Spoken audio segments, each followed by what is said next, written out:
અમદાવાદમાં મતદાર યાદી સુધારણા હેઠળ એસઆરની કામગીરી કરવામાં આવી રહી છે। આવતીકાલથી 2 દિવસ તંત્ર દ્વારા કેમ્પનું આયોજન કરાયું। અમદાવાદમાં 50 જેટલી જગ્યા પર કેમ્પ યોજવામાં આવ્યા।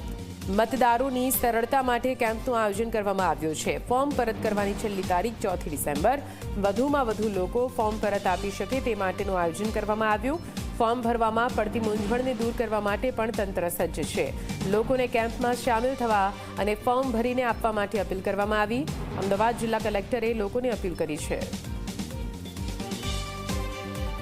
મિત્રોથી મારી વિનંતી છે કે જ્યારે પણ બીએલઓ મિત્રો આપના જોડે પહોંચે તો એમને સંપૂર્ણ રીતે ફોર્મ ભરીને આપ બીએલઓ મિત્રોને આપના ફોર્મ આપી શકો છો। આ કામગીરી આમ તો 4 ડિસેમ્બર સુધી ચાલવાની છે, પણ દરેક મતદાર મિત્રોને મારી વિનંતી છે કે જે આપ સૌને ફોર્મ મળી ગયા હોય અને ફોર્મની વિગતો આપે ભરી નાખી હોય તો 4 ડિસેમ્બર સુધીના વેઇટ કરવાની પણ જરૂર નથી।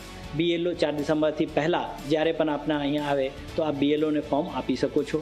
BLO door to door survey દરમિયાન આપના ઘરેથી ફોર્મ કલેક્ટ કરશે। એના સિવાય આપને 29 નવેમ્બર અને 30 નવેમ્બરના રોજે આપને કેમ્પ પણ ગોઠવ્યા છીએ અને કેમ્પમાં પણ આપ લોકો આવીને આ ફોર્મ સંપૂર્ણ રીતે ભરીને આ ફોર્મ સબમિટ કરી શકો છો।